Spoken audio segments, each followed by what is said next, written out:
El buen salvaje es una idea falaz, mentirosa, pero es una idea que aún se mantiene vigente en nuestros días. Hagamos un poco de historia. Esta idea proviene de hace muchos siglos, desde el viejo continente, donde la doctrina religiosa aún imperaba y que básicamente trataba sobre la posibilidad, la esperanza de que en algún rincón del mundo existía alguna civilización que mantenía prístino su esencia como seres de Dios. Recordemos que Europa vino con su civilización, con sus instituciones, con sus sistemas económicos mercantilistas, a América. Básicamente extrajo recursos minerales explotando la mano de obra que encontró en nuestros países. Y allí se intensificó la idea del buen salvaje, de estos seres maravillosos que vivían de la bondad, que no creían en la avaricia. Pero sin embargo, esa es una total mentira. Sabemos que nuestros pueblos originarios eran clasistas, las clases sociales estaban terriblemente marcadas, existían guerras por doquier, por territorios, pero la idea del buen salvaje se mantuvo hasta nuestros días. Y ahora el buen salvaje se lo ve como el buen revolucionario. Los europeos tienen este sentimiento de culpa, ¿no? Que aplauden y hasta financian proyectos revolucionarios como el de Cuba, como el de Venezuela, los propios en el país, en el Perú, en Chile, en Argentina, porque dicen, simplemente estos buenos revolucionarios quieren regresar a sus orígenes, quieren regresar a su cultura ancestral. Ese sentimiento de culpa que viene desde Europa, que es financiado desde Europa, se mantiene vigente desde hoy. ¿Cuántos siglos van de esta idea del buen salvaje que se traduce en nuestros días y que nos afecta a todos los latinoamericanos?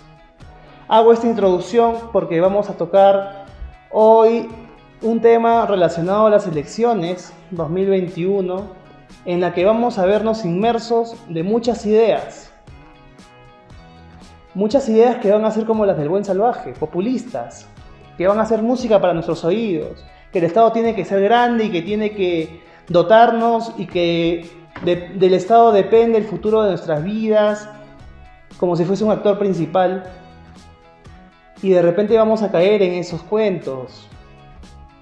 También vamos a escuchar otras ideas que te van a decir, esfuérzate, trabaja, de ti depende tu progreso, y nos va a parecer aburridas. No, que me ayude el Estado mejor.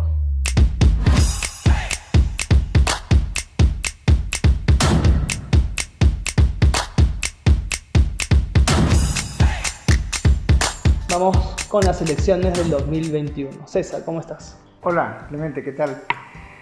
El buen salvaje, qué buena introducción, en el sentido de que hay veces los miramos de una manera como si ellos fueran discapacitados y que no deberíamos diferenciarlos de la vida moderna cuando ellos son actores activos. Pero ellos somos nosotros ante los ojos del mundo, o ese sector que quiere cambiar las cosas de forma radical.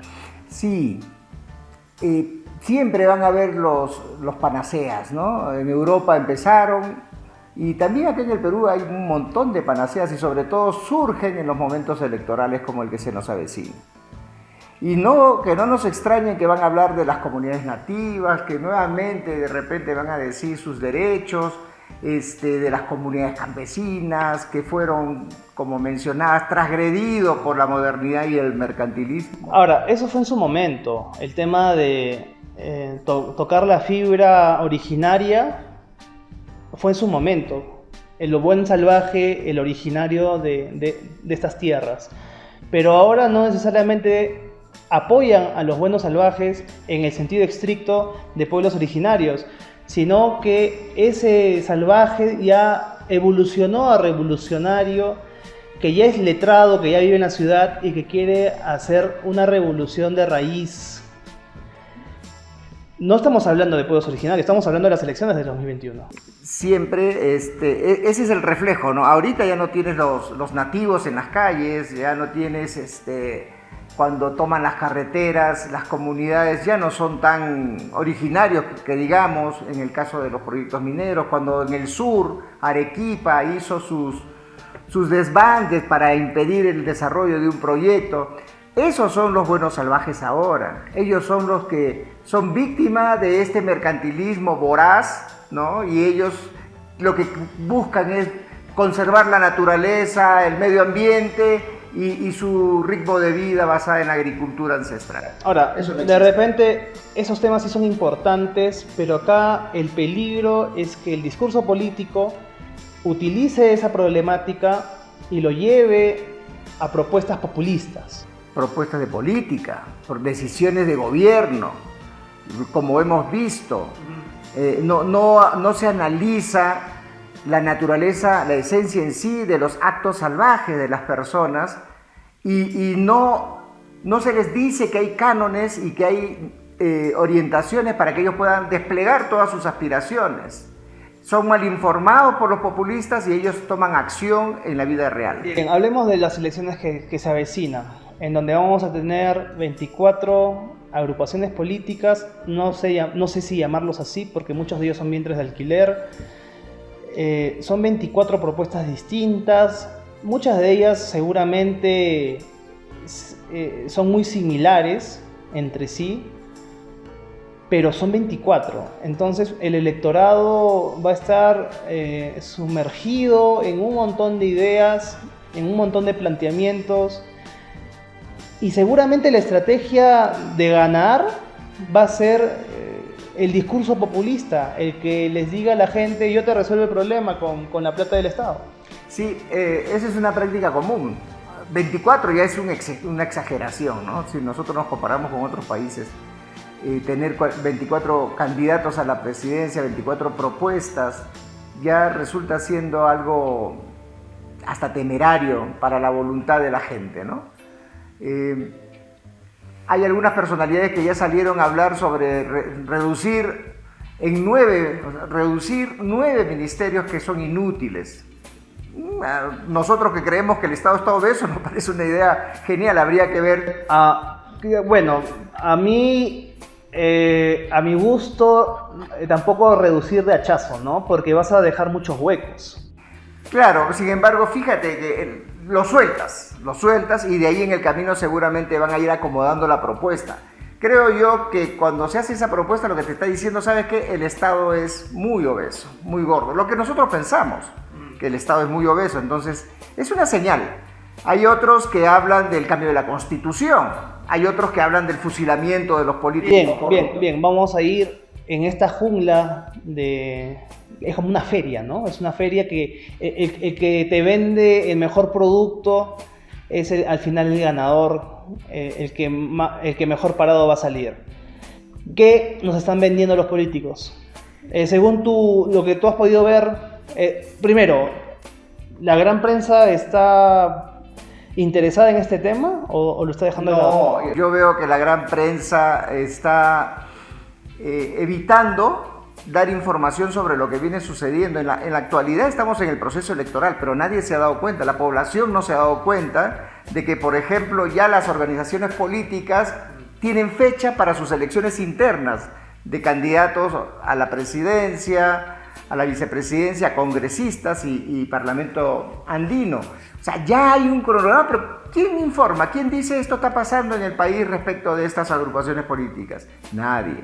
Alguno que otro que está saliendo para mostrarse, pero nada más. Entonces no hay un interés real de informar a la ciudadanía. Y eso es peligroso, porque al final te ponen el postre antes de haberte presentado la sopa o el segundo. No, ¿a qué te refieres? Me refiero a que cuando lleguen las elecciones tú has perdido todo el tiempo para informarte todo el proceso, cómo llegaron los candidatos a producir. Y nosotros no estamos enterados de eso porque la prensa no lo menciona. No sabemos cómo va a ser la elección interna del APRA, de Acción Popular, de Alianza para el Progreso, etc. Esa información debería ser abierta y la gente debe enterarse. ¿Para qué? Para que desde ahorita vaya formándose una idea a quién apoyar al momento de elegir. Si no, no tendría ningún sentido. por lo que he visto, la izquierda está peleada, está dividida, para suerte nuestra, se están quitando votos entre ellos. Es una izquierda que su característica histórica siempre ha sido de conflictos internos para después generar conflictos externos. O sea, su lógica es no construir, sino destruir, inclusive recae en ellos mismos. Sí, efectivamente hay un ex cura que es tildado del gran divisionista de la izquierda, el padre Arana. Existe Verónica Mendoza, que hay quienes dicen que sería la fuerza de aglutinamiento de las izquierdas, pero no, ninguno de ellos funciona, ¿no? Antauro Humala, que desde la cárcel quiere imperar políticamente. Bien, ya, ellos tendrán su tribuna para hablar de la izquierda, nosotros nos interesa el capital, la libre empresa, las inversiones, los derechos de propiedad, esa es nuestra línea de pensamiento. ¿Quién nos va a defender desde el lado político? ¿Quién va a defender esos principios? Yo estoy mirando con agrado la aparición de algunas figuras, ¿no? Una figura interesante lo tenemos en Rafael López Aliaga, que está reencarnando Solidaridad Nacional de Castañeda Alosio, y me parece que lo está haciendo bien porque está aglutinando personajes. Justamente creo que él es el que mencionó sobre la eliminación de estos ministerios que son parias, que no tienen ninguna funcionalidad dentro del desarrollo de la economía. Él está hablando de una lógica de Dios como, ¿no? Dios que tiene que manejar el bienestar de la población. Ese es un parte de su principio. O sea, no habla de una religión específica, habla de Dios. Y eso también da una buena señal. Tenemos a Sillonis, un empresario del sur del país que también tiene la intención de postular. ¿Pero en qué partidos? Yo tengo acá mi ¿cómo se llama? Mi lista de cómo se están configurando estos candidatos, ¿no? Sillonis, por ejemplo, está en Todos por el Perú, una agrupación que Todos por el Perú que no ha tenido ninguna significancia política hasta ahora, pero esperemos que con Sillonis logre avanzar. Hernando de Soto, un académico que ya se subió al tren, ¿no? Su agrupación política es Avanza País. El problema es que Avanza País no es una agrupación política de toda la sangre, o sea, no tienes una línea central. Sí, hace unos días salió la precandidatura de Hernando de Soto, un evento, y tenías a personas de todos los colores, rojos, azules, amarillos, o sea, me parece que va a confundir mucho al electorado, porque no puedes manejar un discurso político con tantos aliados que piensan radicalmente opuesto a lo que supuestamente es lo que emana Hernando de Soto. Sí, Hernando de Soto es un tecnócrata de primer nivel, reconocido a nivel mundial como asesores hasta de presidentes, pero yo digo, ¿y la parte política la conocerá? Como por ejemplo para manejarse en esta lid. César Acuña, por ejemplo, que no sabemos si es chicha o es limonada, porque nosotros entendemos que está medio confundido en su línea. ¿César Acuña es derechas? No, yo creo que yo lo veo patea con los dos pies. Yo creo que es muy populista César Acuña. Es demasiado populista y arregla bien sus negocios, porque yo lo veo como un negociante, un empresario en la vida privada, pero un político que quiere hacer empresa en la política. Me refiero a que César Acuña ha negociado muy bien en los últimos certámenes del Congreso de la República con su bancada cosas que hasta ahora no nos queda claro y que seguramente, como siempre en el Perú, nos vamos a enterar después. Bien, 24 agrupaciones políticas y justo vimos el último debate de Trump y Biden en Estados Unidos, que dicho sea de paso, Estados Unidos es una lumbrera para la democracia, tiene unas instituciones bastante sólidas, tiene una constitución, nunca fue revocada, nunca fue sobrescrita, es un país bastante sólido. Y a colación de lo que estamos hablando sobre las 24 agrupaciones políticas que tenemos en el país que van a esta aventura presidencial y congresal. Tenemos el otro extremo, que es Estados Unidos, que solamente son dos: republicanos y demócratas. Y por allí uno que aventura como independiente, pero casi nunca ha ganado, me parece. No, un congresista. Entonces, comparando al Perú pues con Estados Unidos, vemos como aquí hay un montón de distractivos. Allá no, allá tú solamente identificas a dos personajes, ¿no? Dos personajes que representan estos partidos emblemáticos. No son dueños, no son presidentes de partido, no mandan, son los responsables de las elecciones actuales. Si estos pierden su elección, chau. No es como acá que se reciclan. Sí, con mucha frecuencia, lo vemos. Yo leí un libro que se llama ¿Por qué fracasan las naciones? Y precisamente ahí es una diferencia de las instituciones. Una de las instituciones más importantes que tiene cualquier país es la institucionalidad política. Y en Estados Unidos la tienen bien marcada y la respetan. Acá la institucionalidad política no la vemos. El hecho de que tengas 24 agrupaciones políticas ya te dice mucho de cuánto nos falta crecer en ese sentido. Y por eso Estados Unidos es un país potencia, porque saben resolver sus problemas desde esta institución. Y los países periféricos como los sudamericanos, nosotros, no tenemos resuelto nuestra posibilidad de crecer. Bien, pero estamos en este juego, me refiero a juego que es una partida de muchos jugadores que van a ostentar el poder en abril del 2021. Vamos a estar atentos a las novedades que surjan en este corto periodo de elecciones, en la que ya empezó, ya arrancó. Nosotros no nos hemos dado ni cuenta, tampoco no nos lo han mostrado como algo importante. Lo más probable es que sigamos eligiendo mal. Porque Pero quiero que te equivoques, Clemente, quiero que te equivoques. Pero todo dice que... todo indica, imagínate, conocer 24 propuestas distintas, ver 24 caras distintas, no te da el tiempo. Uno tiene que trabajar, hacer su vida, ganarse los frijoles, además de cumplir con su obligación cívica de informarse políticamente. Simplemente te quitan los incentivos.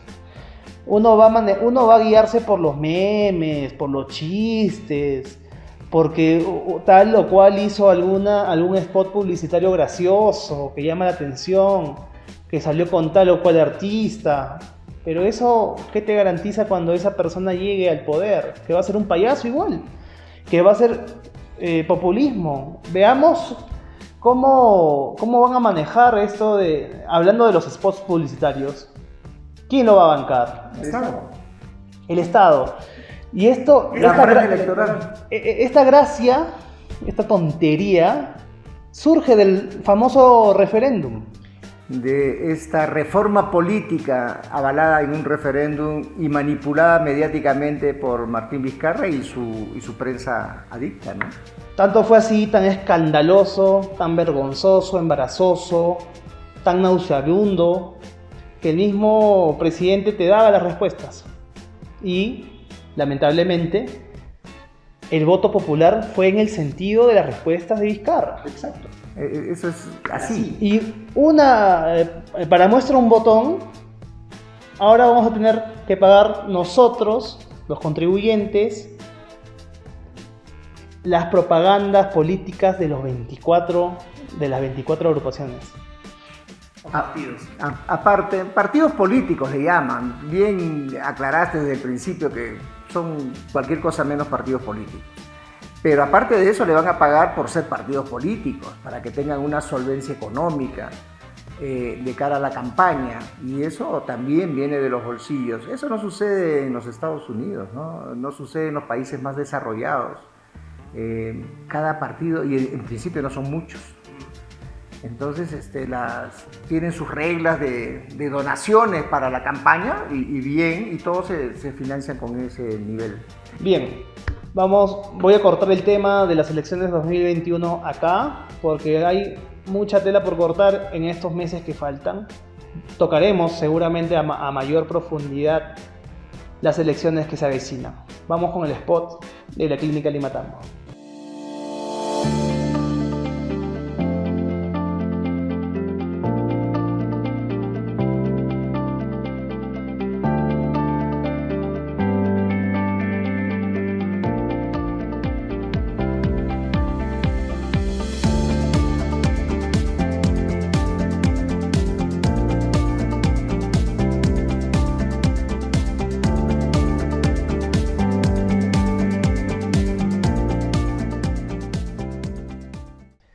El segundo tema, César, y que ya lo habíamos tocado hace unos días, era referente a las AFP, al sistema pensionario en el país. Dijimos que teníamos un sistema mixto, manejado desde el gobierno, desde el Estado, y manejado desde el sector privado.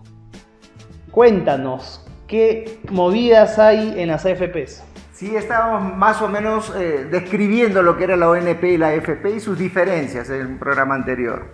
Y hasta ahí, digamos, las diferencias estaban dadas y nos poníamos un signo de interrogación, pero ¿por qué sigue funcionando un sistema público de pensiones como venía dándose?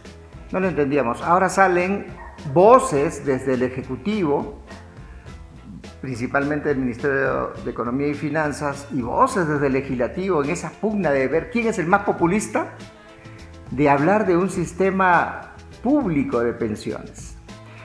Igual que un sistema privado de pensiones, pero manejado por el Estado. Entonces, el menú, ¿no? Sería... A ver, o sea, lo que me estás diciendo es que en lugar de que sea un gerente el que maneje la plata de los contribuyentes, de los aportantes, va a venir un burócrata escogido a dedo, un Richard Swing, va a venir, va a ser el gerente de AFP tal y te va a manejar la plata. Tú que tienes tus ahorros, que tú aportas, ¿qué prefieres? ¿Que te lo maneje alguien que tiene pergaminos probados de que es un excelente técnico, experto en finanzas, que sabe colocar el dinero para hacerlo crecer? ¿O alguien que lo va a designar a dedo, porque así funciona el país, para que maneje esos recursos? Tu plata va a estar tu plata se va a perder, se va a esfumar, se va a evaporar. Entonces esa discusión, Clemente, tiene un campo todavía porque todavía no se define las cosas. No, pero la intención está y han hecho todos estos antecedentes para que la población crea que sí le conviene que maneje un burócrata sus dineros. Claro, la satanización del sistema privado de pensiones ha sido brutal, a tal punto que están ahorita viendo si es que le dan el 100% de las AFPs a todos los que han aportado, que es patearlo. Eso está en el Congreso. Pero un sistema privado, un sistema público de pensiones, bajo la modalidad de que ya no voy a hacer un fondo de repartición como la ONP, sino que yo, Estado, te voy a gestionar tus recursos individuales. O sea, la AFP, pero manejado por el Estado. No estamos en ese, es hasta inconstitucional, porque la Constitución establece el libre ejercicio de las actividades económicas, y acá lo que se estaría produciendo es una intervención del Estado que no tiene, que solamente en una idea comunista puede gestarse, queriendo acomodarse a un modelo capitalista. Claro, recordemos que la base comunista ideológica es la redistribución. Ellos alzan las banderas de la lucha de clases, por ejemplo. Entonces ellos luchan contra las clases opresoras. ¿Y cómo luchan? Hay que cerrar las brechas. No importa para abajo, hay que cerrarlas. Entonces, su único objetivo o su objetivo máximo es justamente eso: redistribuir, cerrar brechas, no generar riqueza. Entonces lo que quieren hacer con las AFP, que es una propuesta populista porque se vende muy bien, porque la mayoría de personas no tiene por qué saber estos temas técnicos económicos, es aceptado por el pueblo, tiene su favoritismo, pero al final la bomba va a estallar y se está jugando la plata de los viejitos o de nosotros cuando seamos viejitos. Así es. Entonces esperemos también hay tela todavía por cortar en este campo, y lo que nosotros esperemos es que se decante, pero lo importante, que las voces como esta empiecen a hablar. Este espacio es una voz que quiere que la gente esté alerta de lo que viene a suceder. Un administrador público en cuestiones privadas siempre es un fracaso. Precisamente por eso a las principales actividades económicas que antes en el gobierno comunista de Juan Velasco la manejaba el Estado y que siempre terminaban en rojo, empezó a manejar los privados y siempre contribuían con los impuestos al fisco de la nación. Claro, es que los dineros públicos y quien lo maneja no tiene el suficiente incentivo para que rentabilicen. No, desde su concepción ya están destinados al fracaso. Y hacer esto que pretenden hacer, que es una propuesta pésima ante nuestros ojos, si se llega a concretizar va a ser una tragedia. Va a haber mucho dinero en juego, y cuando hay dinero en juego en el sector público, hay coimas, hay robos, hay corrupción, hay ineficiencias. Voy a dar paso al segundo auspiciador del programa, el Estudio Jurídico Guevara y Guevara, del doctor Santos Guevara, especialista en Derecho Procesal Constitucional, justo de lo que estábamos hablando. Habeas corpus, habeas data, acción de amparo, acción de cumplimiento, y también especialista en Derecho Procesal Penal. Lo encuentras en el Jirón Apurímac número 694, Cajamarca, oficina 101. Llamar a los teléfonos que aparecen en pantalla o escribir al correo electrónico. También tenemos a nuestro tercer auspiciador, Multicredit. Si tú tienes alguna microempresa y quieres que tu platita esté bien o quieres algún préstamo, anda a Multicredit, que es tu nueva opción crediticia. Cooperativa de ahorro y crédito, Multicredit busca promover el desarrollo económico y social de sus socios mediante el esfuerzo propio y la ayuda mutua, además de fomentar la educación cooperativa. Encuéntralos en Jirón Los Sauces número 517, Urbanización Los Rosales, Cajamarca. Llamar a los teléfonos en pantalla o escribir al correo electrónico. ¿Qué podemos decir del doctor Santos y de Multicredit que venga a colación de lo que estamos hablando hoy? Mira, en principio nosotros somos asiduos, consultamos siempre el conocimiento que tiene el doctor Santos Guevara, porque sí tiene mucho conocimiento sobre estos temas. Y cuando hablamos de la constitucionalidad de tales medidas, cuando hablamos inclusive de la parte política, en las inscripciones, él ha trabajado mucho en tachas, en defensa de candidaturas. Nosotros vamos donde él porque nosotros entendemos que su experiencia es vasta. Entonces cualquier agrupación política, cualquier persona que tenga la necesidad de hacer estas consultas, seguramente Santos va a responder de manera satisfactoria. Y Multicredit. Algo que me gusta del mensaje de Multicredit es que promueve el desarrollo económico mediante el esfuerzo propio. Esa es una declaración de libre emprendimiento que nosotros aplaudimos, claro, y que además se enfoca en un grupo que siempre ha sido olvidado y que la SUNAT siempre está detrás, los microempresarios. Uh-huh. Siempre, pareciese que fuese intencional quitar los incentivos a aquellos que están recién saliendo, dando sus primeros pasos para lograr capital, para hacer riqueza, y te quitan los incentivos. Y también lo difícil que hacen las reglas de juego de los gobiernos locales, gobiernos regionales del país en general, para la formalización de estos emprendimientos. Apoyo cero. Multicredit en la línea de financiamiento los apoya y creo que hay que seguir aplaudiendo esas iniciativas. Bien, entonces, ¿con qué nos vamos hoy? Hemos hablado de estas elecciones que vienen. El 2021 no se le está prestando la importancia debida desde el sector comunicacional.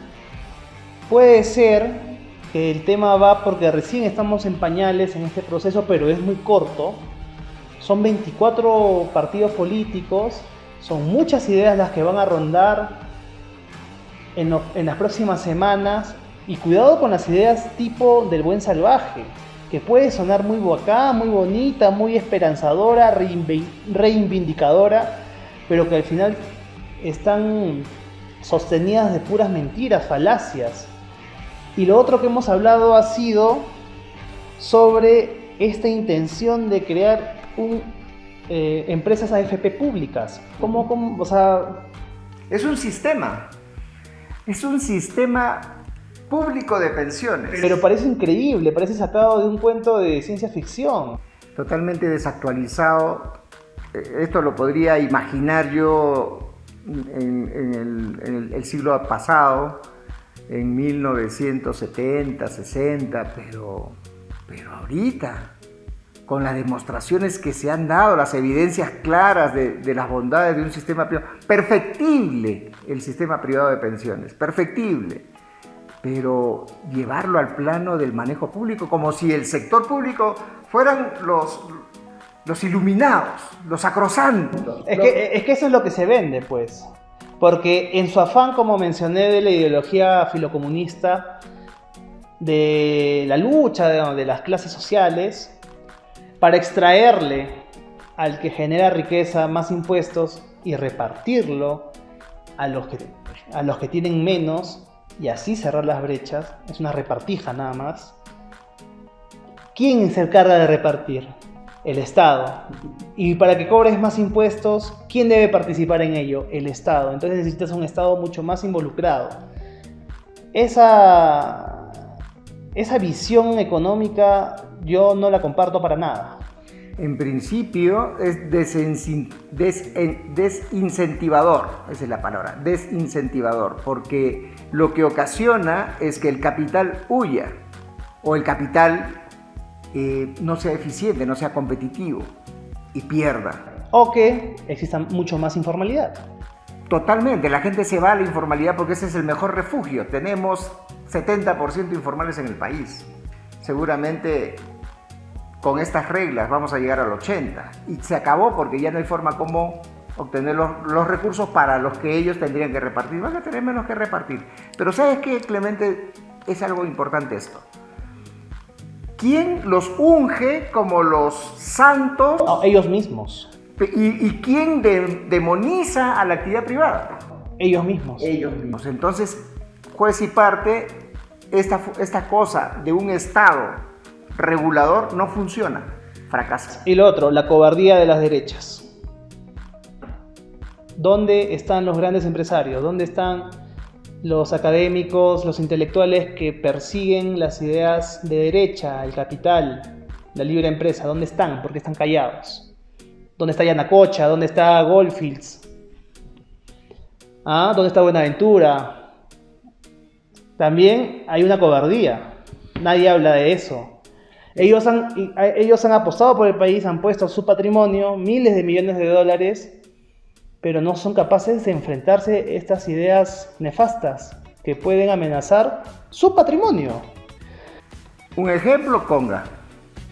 Un proyecto que iba a generar para ellos utilidades, para nosotros desarrollo, parado porque no defendieron o no antepusieron las ideas del desarrollo. Ahora, estoy tocando el tema minero porque estamos en Cajamarca. Cajamarca es netamente minero. Hemos visto cómo la renta del sector inmobiliario se fue a pique cuando también se fue a pique la minería, así que es evidente que la minería, aunque muchos no lo quieran reconocer, es el sector económico más importante del país, especialmente en Cajamarca.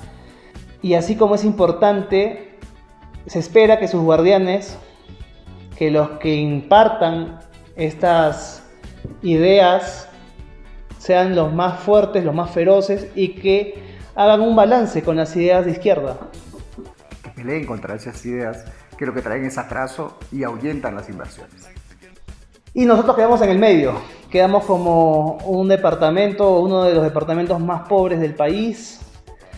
Los chicos se van a estudiar a otros lados, nadie apuesta por Cajamarca y mucha responsabilidad tienen que ver los que ahora están en estas grandes empresas que supuestamente tienen que velar por sus mismos ideales. Nos vemos el martes en Té de Tíos. Espero que tengan un muy buen fin de semana. Chao. Chao. Y no olvides ingresar a YouTube desde tu ordenador o móvil, ir a mi canal y suscribirte. Allí encontrarás todo el material que colgamos. Nos vemos hasta la próxima.